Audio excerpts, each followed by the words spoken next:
प्राचीन भारत का रहस्यमयी द्वार सैकड़ों वर्ष पहले, जब भारत छोटे छोटे राज्यों में विभाजित था और ऋषि मुनियों की तपस्या का युग था, तब एक रहस्यमयी स्थान का जिक्र कुछ ग्रंथों में मिलता था।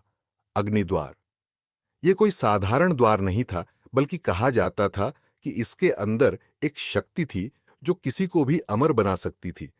लेकिन इस द्वार तक पहुंचना असंभव था। जो भी इसे खोजने गया वह कभी वापस नहीं लौटा। समय बीतता गया और अग्निद्वार केवल एक किंवदंती बनकर रह गया। लेकिन कुछ शास्त्रों में संकेत थे कि यह द्वार विंध्याचल की गुफाओं में कहीं छिपा था। राजा विक्रमादित्य के दरबार में एक विद्वान आया, जिसने दावा किया कि उसके पास एक प्राचीन तांबे की पट्टी है, जिसमें अग्निद्वार तक पहुंचने का नक्शा बना हुआ है। राजा को पहले विश्वास नहीं हुआ, लेकिन जब उसने उस पट्टी पर लिखे रहस्यमयी संकेत पढ़े तो वह हैरान रह गया। राजा ने अपने सबसे बहादुर योद्धाओं और विद्वानों को बुलाया और एक गुप्त अभियान की योजना बनाई। उन्होंने तय किया कि रात के अंधेरे में वे इस रहस्यमयी द्वार की खोज में निकलेंगे, ताकि शत्रु राज्यों को इसकी भनक न लगे। जैसे ही वे विंध्याचल की गुफाओं में पहुंचे, उन्हें वहां अजीब आकृतियों वाली दीवारें दिखीं। अचानक हवा में एक गहरी गूंज हुई और उनके मशालों की लौ तेजी से कांपने लगी। यह स्थान साधारण नहीं है, राजा के सबसे बुद्धिमान ज्योतिषी ने कहा।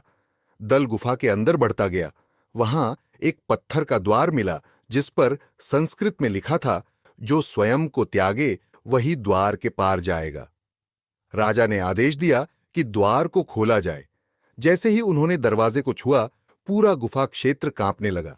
वहां खड़ी मूर्तियां अचानक जीवित हो गईं और उन्होंने योद्धाओं पर हमला कर दिया। तभी एक आवाज आई, रुक जाओ।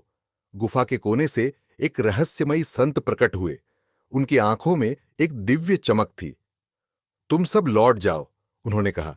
यह द्वार किसी साधारण मनुष्य के लिए नहीं है। यह केवल उन्हीं के लिए खुलेगा जो अहंकार का त्याग करेंगे और अपनी आत्मा को शुद्ध कर लेंगे। राजा विक्रमादित्य आगे बढ़े और बोले, क्या सच में इस द्वार के पीछे अमृता का रहस्य है? संत ने मुस्कुराते हुए उत्तर दिया, अमृता किसी द्वार में नहीं, बल्कि आत्मज्ञान में है। यदि तुम द्वार पार कर भी जाओगे तो भी मृत्यु से नहीं बच सकते, लेकिन यदि तुम स्वयं को पहचान लो तो तुम कभी मरोगे ही नहीं। राजा कुछ सोचने लगे। उन्होंने पीछे मुड़कर देखा। उनके योद्धा अब भयभीत हो चुके थे। अंततः उन्होंने निर्णय लिया कि इस द्वार के रहस्य को छेड़ा नहीं जाएगा। आज भी विंध्याचल की गुफाओं में यह रहस्यमयी द्वार कहीं छिपा हुआ है। कोई नहीं जानता कि यह कहां है, लेकिन जो भी इसकी खोज में गया वह कभी वापस नहीं लौटा। क्या यह केवल एक किंवदंती है या सच्चाई? क्या कोई साहसी व्यक्ति इस द्वार को खोजने का प्रयास करेगा?